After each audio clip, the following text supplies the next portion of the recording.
Hey everybody, this is Dominic, DeAngelo of WrestleZone.com. Today's date is June 3rd, 2020, and I am happy to have with me here your boy, my boy, and our boy, your boy Hammer, Alexander Hammerstone. How you doing today, Hammer?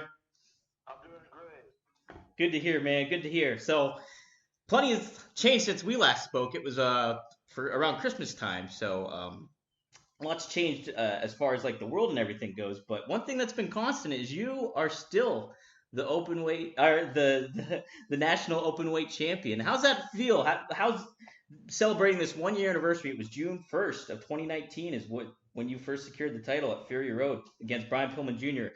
How's it feel to have a year under your belt? Has time kind of flown by, or has it kind of been like? Does it seem like forever ago with all the matches you've had and everything? I mean, it's a little bit of both because it definitely, like, it feels kind of like time has flown by, like it feels like there's no part of me that's ready to stop being National Openweight Champion. It's not like, okay, I've run my course. So in that regard, it feels quick. It feels like it's flown by. And also the fact that I've really enjoyed everything I've done as champion.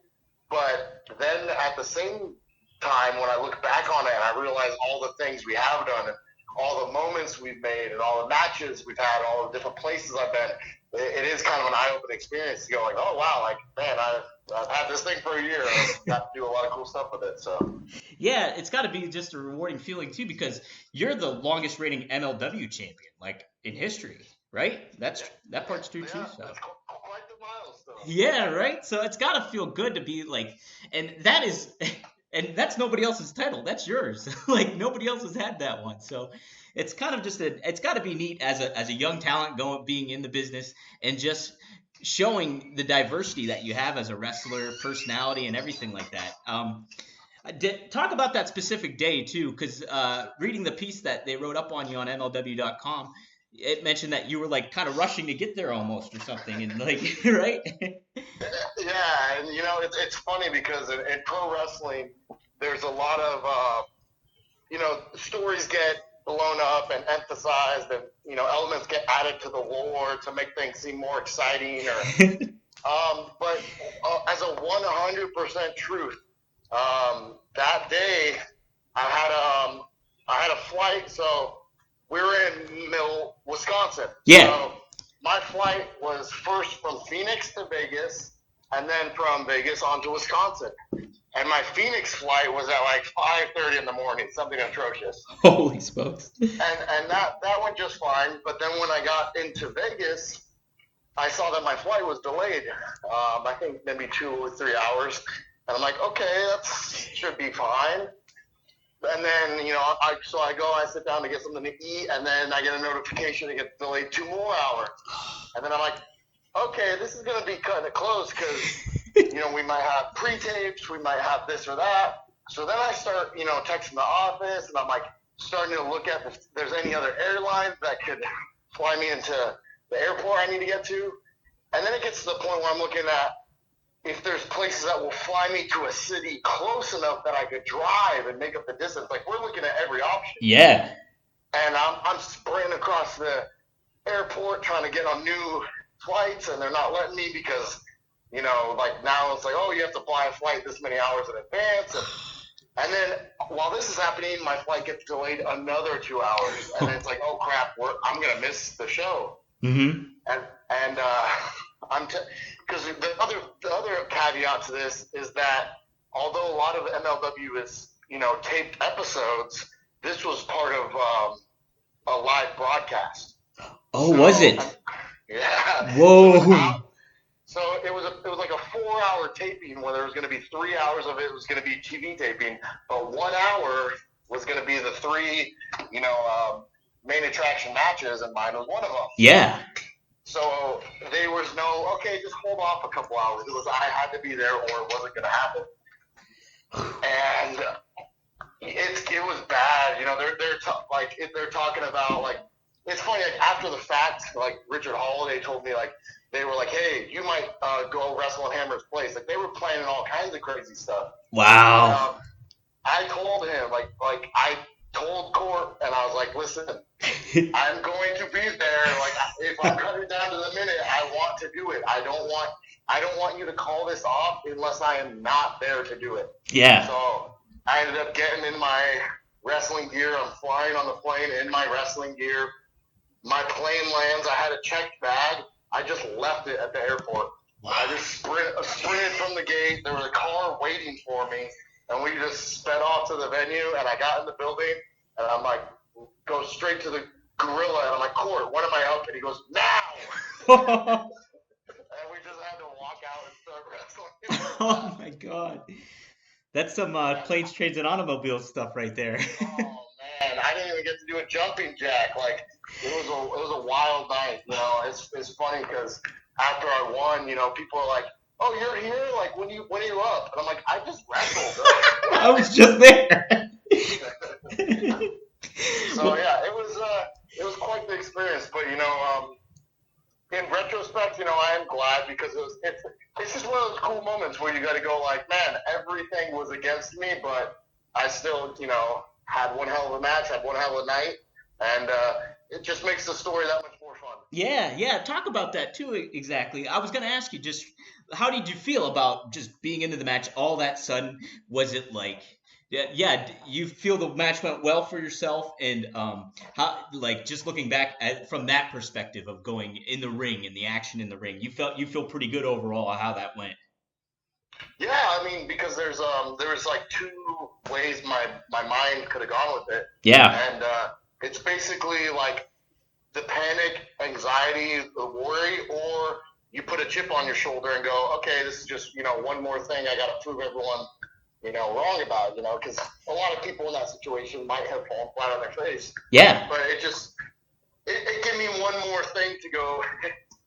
If everything was going good and I had a good match, cool. But now, like, if I get to have a good match and they know I didn't get to, you know, have all the things in my favor, it just, you know, for me, I tried to look at the positive and go, okay, this is a cool opportunity for me to kind of prove myself. And I do think it turned out great. I think I was working with Brian Pillman that night, obviously. Yep. And, you know, he was the perfect opponent for that situation because I think he was a little bit, you know, Brian hasn't been in the business as long as I have. Mm-hmm. So I think he was kind of in the opposite situation, right? You know, where he was like starting to maybe worry, starting to maybe panic, starting to maybe get the anxiety of, you know, never being in that situation before. You know, like, honestly, like, I landed on my plane and I had DMs on, you know, my Twitter from him, like, starting to try to, like, talk through ideas. I'm like, listen, I'm not going to read this. You know, so he was very responsive to me. It really gave me an opportunity to go, hey, man, like, trust me out there. This is what we're going to do. And all in all, I think it turned out great. Yeah. I'm looking forward to going back and watching it too, whether it's they do an anthology for you or if it's just like going back through Fusion and checking them out. Because I mean, something that's been very special as like a writer for MLW and just a viewer of it too is like I can put you and Davey Boy in the top two as like the biggest. You guys had just an amazing run of matches like throughout 2019 through 2020 even. And you just have like, I almost consider you like almost the epitome of what Fusion is, because it's like, it's all these guys, all these different talents coming in and all these, you know, from all these different backgrounds and styles, but you've competed against so many of them. And whether it's in Japan or Tijuana or in the United States, and just having that kind of resume going through. Is there a particular one that you found that you started hitting you felt like, I'm really hitting a stride as a champion right now? Like, is there a particular moment or match that really stands out to you in that regard? Man, I think really Japan was that catalyst, like, because like it was just such a shift of worlds, a shift of style, you know, a real jump in competition level. Mm-hmm. That when I came home from that trip, I was like, all right, like, bring on the world. Like, you know, I've always had a lot of confidence in myself because I work really hard. But, you know, just in human nature, like we tend to, second guess ourselves. We tend to doubt ourselves.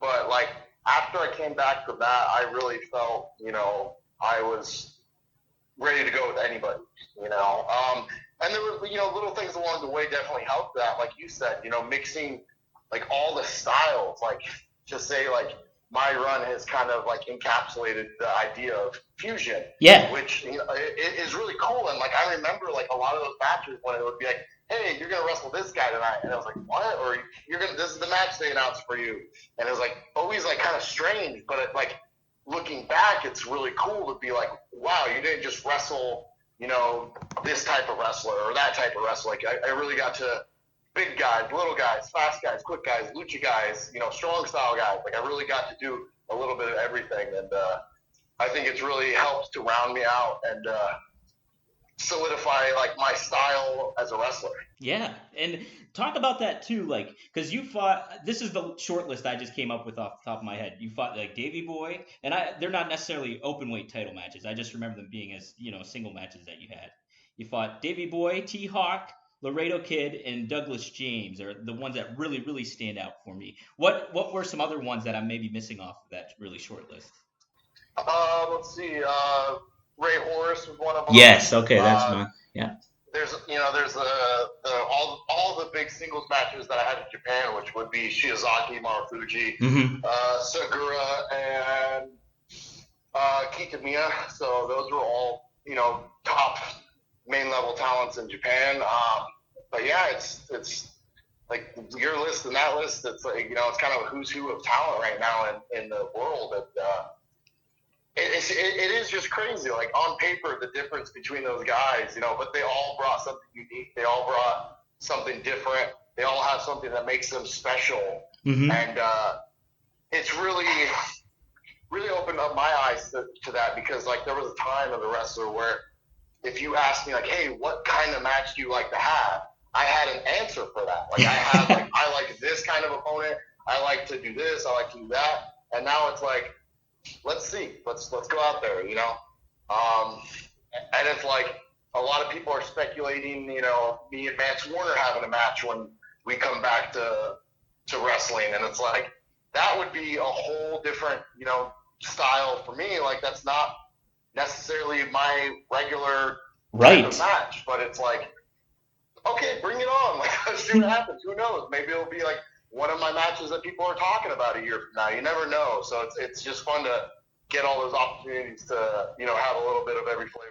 And that's kind of neat too, because it's odd because the last interview I had, well, not the last, but the last MLW interview I had was Vance Warner. And part of what he said too is to be a complete wrestler, he wants to know all the styles, and like he includes deathmatch into that. So that would be very interesting. How do you think you would fare in a deathmatch and kind of that stipulation going on? What's your mindset going into something like that, would you think? It's definitely, I would shy away from a lot of the stuff that people would probably want to see. Sure. I'm assuming people would want to see me going through, thumbtacks or burning cables, but I would do my best to avoid that. Right. I've had a couple of matches over the years, and whether it's a TLC match or a hardcore match or whatever it was, not necessarily a death match, but a lot of the same elements have some overlap there.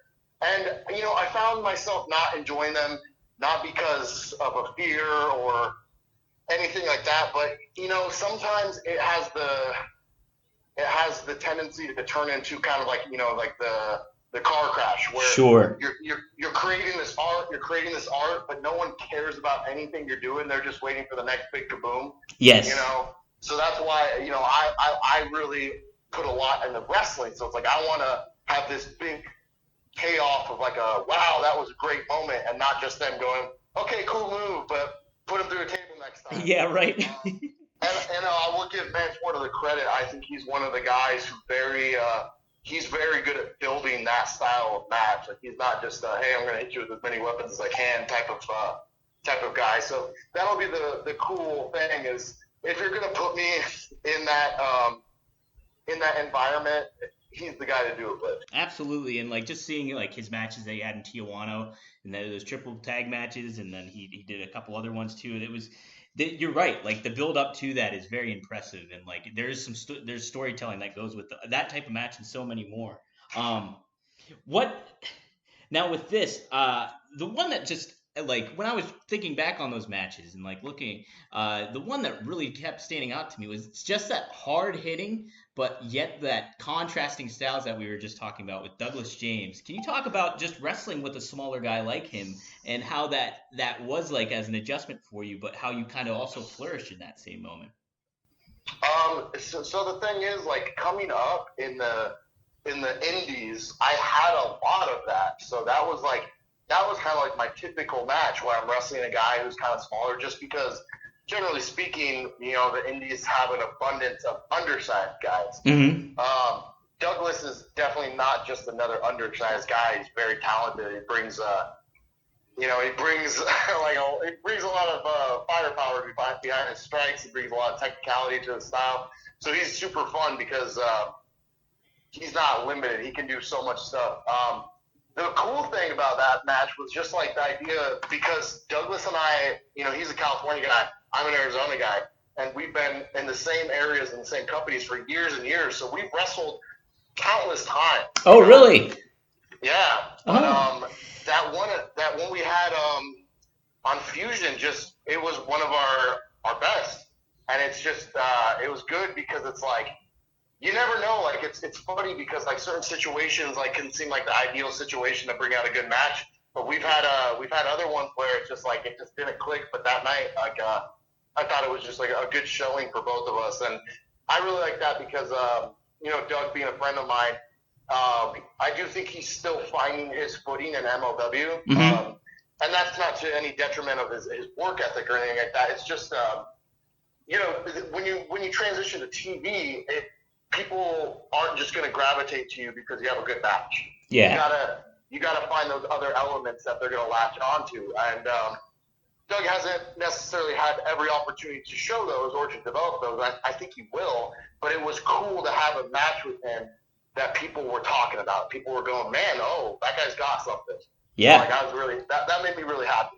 Yeah, no, it's definitely good to add to both your resumes too, and like just as a portfolio, like of what you've done, and seeing. Yeah, I think it was maybe one of his matches he had in Tijuana. He cut a really brief promo, I remember, on Fusion, and I was like, that's a pretty solid promo for what just the short amount of time that he had. So he definitely has those skills too, I'd say. Yeah. Yeah. Yeah. Okay. Yeah. There was something else that you mentioned during this quarantine time was the intrigue of an Iron Man match. What's the longest match you've ever had, and is that still something you want to do? I'm off the top of my head, I'm guessing the longest match I've had is probably somewhere around the 30-minute mark. Mm-hmm. I definitely have, seen clips come up on YouTube where the video is 32 minutes with entrances, so it's got to be somewhere around that. Mm-hmm. But yeah, I've always just been intrigued of like, man, like that sounds like just such a test of an Iron Man match, and it's like, especially like the idea of doing it for Fusion, because then it would be like, hey, this episode is this match. It's the whole show. Yeah. So that's an idea that I definitely would still want to do. And, it would force me out of my comfort zone and force me to focus on, develop myself in a new way, because as a bigger guy, like, it is harder to go with those long, deep end matches. It's like, that's where it's like, man, like, if I don't beat a guy in the first 15 minutes, like, it's going to be a little bit of a struggle for me, because usually I'm 250 pounds of muscle, and the guy I'm wrestling is under 200. So it's like, usually they have an advantage there, but it's like, I always just want to try something new and something different. Like I said, I'm open to the idea of doing this style match or that style match, and an Iron Man match is like the ultimate test. And it's like, man, like I said, like if there was an episode of Fusion that was just one match, and it was like, and I was able to like really deliver, especially if I had the right opponent, like that would be a really cool notch in my belt. Absolutely. Like, just again, adding to that portfolio too, man. Let's talk about too something that was really significant news that recently broke is you re-signed with MLW for a multi-year deal. How Was that now? We talked in the last interview too how Court tends to surprise everybody with a lot of things. Was this a surprise coming in, or was there some talks beforehand? And how does it feel just to be knowing that you're going to be with MLW for the next couple of years? Yeah, it was a surprise just because it wasn't like I was on the last month of my current deal or anything like that. And Corey and I had been in touch about some ideas with the company moving forward. And then I kind of got the idea sprung on me of like the offer to re-sign. And at first, I was like, I don't know if I want to commit to anything right now. And I was sitting there thinking about it. And there are some other things, there's always, when you get to a certain level, there's always other people, knocking on your door, whether officially or unofficially, they're dropping their, feelers out there. Sure. But, it got to the point where the wrestling world's super vast right now. And I'm seeing people, who are great athletes, like climb, and then they make that lateral, movement to a new company, and all of a sudden they get lost in the shuffle, or they're not given the opportunity to display what they've been, working on for so long. And it's like, it really got me thinking, like, man, like I want my platform, Yeah. And I released that video where I detailed some of those points, but, it basically just came down to the change in perspective where I stopped wanting to just make, a fat paycheck. I want to, have a guarantee that I'm going to get to go out there and wrestle. I'm going to get a guarantee that you're not going to tell me what moves I can do and tell me what gear I have to wear and tell me what I have to say in every promo. And it was very clear that MLW, understood that. We had some talks, where just like it was very an understanding of what's important to me, what's important to them. They said, yeah. It was very important to me or very important to them that they had me for that extended time, because there are all these plans in the works, and it's like, they do want to make sure that if there's some cornerstones of the company, like they need them around. And I made it very important to them, like the things I detailed to you. I also made it very clear to them, like how important it is to me to make, trips back to Japan. So it's like all these things were just like working parts, and it just seemed like the right move right now. And as far as how it feels, it feels good. It's it's a weight off your back to know that you have somewhere that like, okay, this is where we're gonna go. Yeah. And it's bizarre because people will always bring up, well, what if this person says this, or what if this person says that tomorrow? And it's like, well, when I make a decision, I make the decision. I don't go, I'm gonna say what should I have done, what should I have done, what should I have done. It's like, great, like, yeah, if so-and-so from company X, tweeted tomorrow that he wanted to sign me, it's like, who cares? Because, like, what does that even mean? Mm-hmm.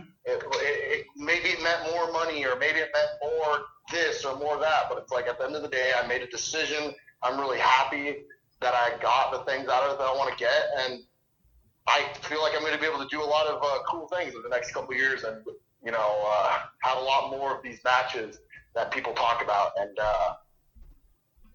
it's just like you and I said, we're talking about this match, that match, and that's from my first year with the company. Yeah. So to have signed a new multi-year deal, and to know that we're going to keep getting to build that legacy, and we're going to keep getting to have those matches, and put my name in that talk of, who's who in wrestling right now, that's the coolest thing in the world to me. And that's what's neat too, is like when you think of names, and whatever like promotion or brand it is, you're with the MLW brand, and like that's kind of like that's how you're established as a person, like as a star. But also on top of that too, a lot of folks, like you look at athletes and stuff like that, or like people that are in like even media or whatever, that you hear sign with management, go with management, and the cash or whatever will come eventually. And like doing something where you're able to flex your creativity and have that freedom to have options of what you want to do for your persona, for your ring work, for your attire, whatever it may be, having that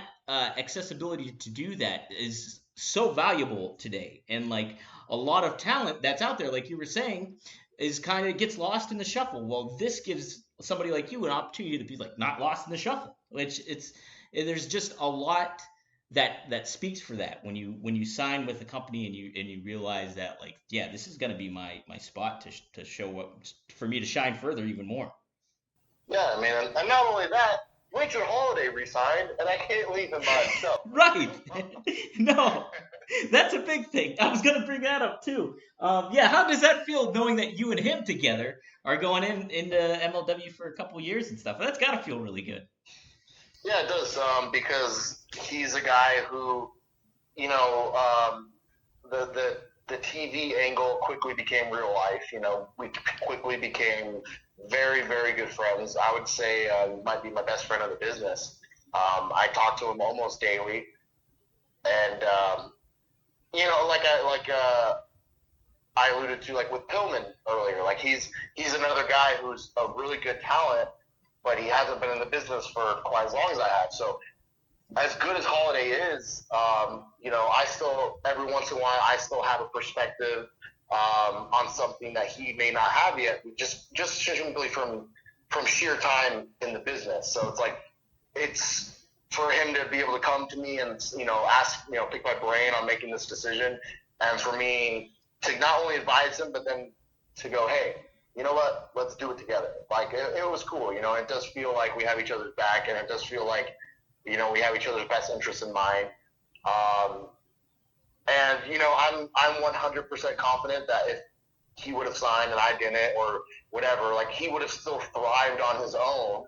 But I do like that I'm going to be able to be there with him, and not that he needs a ton of guidance, but, you know, anytime I can, to be able to help point him in any direction that might benefit him is awesome, because he's going to just keep growing, and he's going to be like a major star in just a few years, and it's only a matter of time. So I'm happy that I'm going to be able to be there, you know, front and center, watching it happen. Yeah, and you know, Dynasty, I said this to you in the last interview. I said this when I interviewed Holliday too. Is like, you guys have just like that that versatility as a faction too, where you can do comedy, but you can also kick a lot of ass, and you're able to show that very well on Fusion and you know, different aspects, even if just cutscenes or whatever, with Rich and the Dynastic and everything. So speaking of too, how are you feeling about Gino Medina so far being with the Dynasty, and just his development so far with you guys too? Well, you know what? Like, here's the thing with Gino. We were barely getting, you know, our toes wet with Gino as far as diving into the Dynasty. Mm-hmm.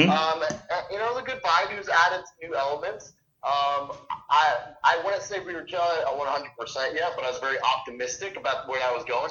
But since this quarantine has taken place, you know, Gino hasn't really been in touch with the Dynasty like we were expecting. You know, we have our weekly Dynasty Zoom meeting. Yeah. He's not there. And you know, I gotta say, I don't know what's gonna happen. You know, when we pick up filming again, there's gonna be some questions to be answered there. That's all. Okay. Well, another question I have: does Holliday still have the mustache? I don't know if I'm gonna spoiler alert this. I mean, people are gonna see it pretty soon on Fusion. He shaved it off. What? Unfortunately, I was really hoping that was gonna man. For a while. Dude, that was like, he was talking about marketing strategy with me, and when he posted that, I was like, that's perfect. That makes total sense. So here's a funny little story, because so the thing with the Dynasty is we notoriously are like one takers with promos. We don't like to sit there and plan stuff out, or, you know, try to overly produce a promo. We like to just go do whatever we do, and that's usually the one we run with. Yeah. However, we've had to film some promo videos throughout this quarantine for the show, and we were doing these Zoom meeting calls, and because of technology, we were forced to have to reshoot them a couple times, because of, like, we watched it back, the audio didn't sync up, or this one didn't record right, or the video cut out at some point. And the video promo where he reveals his mustache to me, I let out this insane laugh. and we filmed the promo probably 4 times, and I laughed the same every single time. and it was not acting any of the times. Like every single time, it was still hilarious to me when he showed me his mustache. Oh my God. I was like, that looks perfect. I was like, he's got to keep that. I hope he keeps it. Yeah, oh, that's a bummer. Who knows? I mean, that thing looked like it could grow back. Oh yeah, that looks like it's that had Rick Rude levels almost, I would say. I did, man. Yeah. We'll be optimistic that'll still make an appearance on Fusion in the future. Yeah, totally. Well, we'll do real quick. We'll do a quick rapid fire kind of session here. We did that last time with the Christmas episode, and I just got these are just random kind of questions that I had in the top of my head, and so we'll run them through, and then I'll get your thoughts on these, and then we'll cut this out. So all right. So what's tough? One of the lifestyles of the Rich and Dynastic. You guys went down to Bucksnort, and they happened to find you with a family of raccoons. What's a tougher group, posse, or faction to deal with? Is it a family of raccoons or the family of ducks you've been dealing with? Oh, family of ducks is way worse, man. Like they shit on my patio.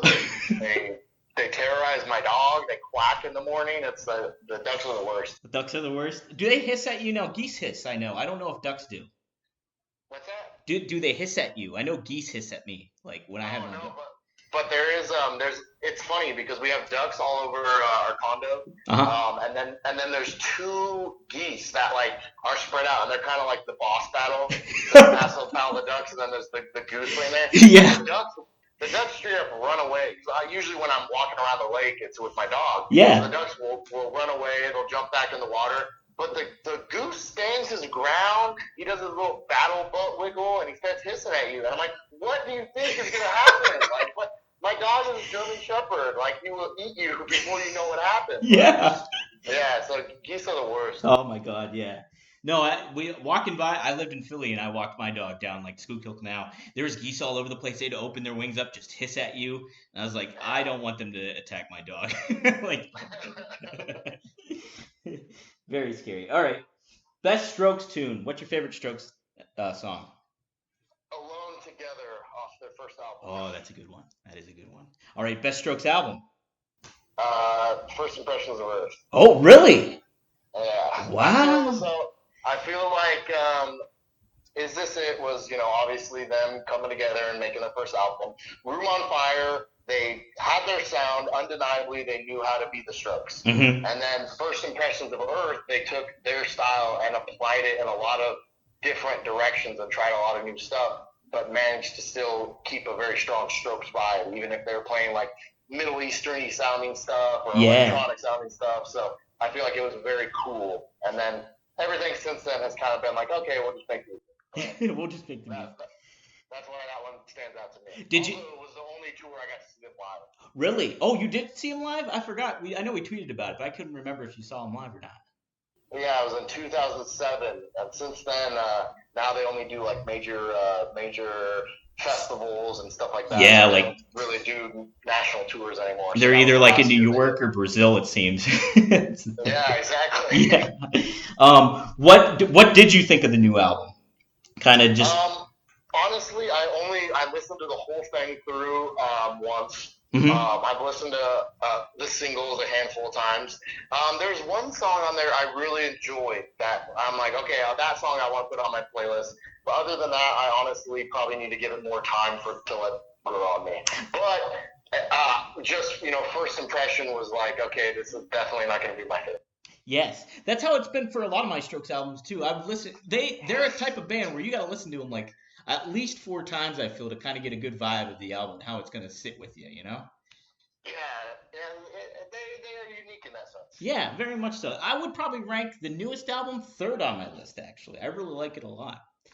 Okay, well, yeah. I'll give it some more time. Dabble with it a little bit. See what you think. All right. What's your favorite random song to play on guitar? You had a streak of those videos, too. So do you have a favorite one that sticks out to you?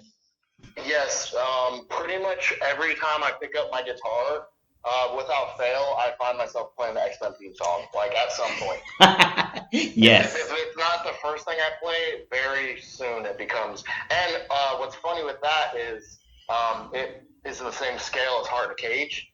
Oh, really? So I a lot of times I end up like mixing those two. I'll end up go from one or the other. Yeah. Oh, I could totally see that. Yeah, dude. The X-Men theme's my alarm clock in the morning, so anytime I wake up, I feel a little bit better about myself. So, all right, last one. Who is winning the quarantine tan wars? I think it's you, Holliday, and is Pillman involved in that too? That you guys are like having that tanning competition almost. It seems not unofficial. I think. Well, I don't know, man, because I'm currently doing a little bit of a break from social media, Mm-hmm. just because we all need to protect our mental health, right? Yes. And I just finding myself getting worked up and bummed out from seeing like negative posts or hateful posts and things of that nature. So I'm just taking a little break. But right before I got off, I was getting tagged over and over and over in this post that Dolph Ziggler threw up, because he was in his backyard and his tan was just out of this world. So I think Ziggler actually took the cake. Whoa. Catching up to do. That's a running, man. That's a real running. I wouldn't have expected that one. Here, and you know what? For the hell of it, since we randomly his name got brought up, this is something that I haven't said anywhere. I didn't say anything about it publicly, but anyone who listens to your podcast will get to hear it. Awesome. So a couple weeks ago, I tweeted out about my house getting robbed. People came and they stole stuff off our patio. They stole workout equipment, and my girlfriend has a whole garden thing going on. They stole lights and flowers and misters and all kinds of crap. And I just tweeted out about it because I was saying, wow, it sucks that this happens in the middle of a quarantine, right? When I haven't even worked in the last 2 months. And I got a couple people messaging me, oh, what do you need? What do you need? And I said, I don't need anything. Nothing's life-changing. I was just venting my frustration. Yeah. And then Dolph Ziggler, randomly, never met the guy, dropped in my DMs and he says, hey, brother, I want to help you out. And I said, you know what? Hey, I appreciate that, but that's really not necessary. And he goes, I get it, but I want to do something for you. And he deposited a very generous sum in my PayPal and was super cool, the guy. And he didn't say, hey, give me a shout out. He said, if you want to keep this between you and I, for sure, do that. Yeah. I just wanted to help you out.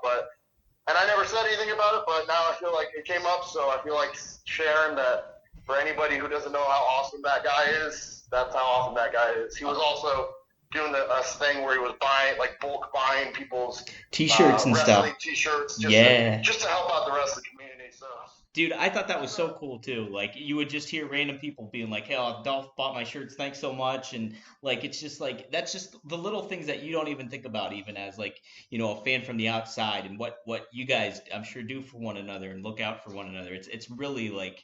It's heartwarming. And what you talked about too, getting away from social media and stuff. It is so refreshing to do that. Like, just hit the reset button and go away from it. But like aspects like that really make you feel good to be on there too, in a lot of ways. But, yeah, exactly. It's one of those situations where for everything bad in the world, there's some good, and it really just depends where you point your direction and focus on it. Yeah.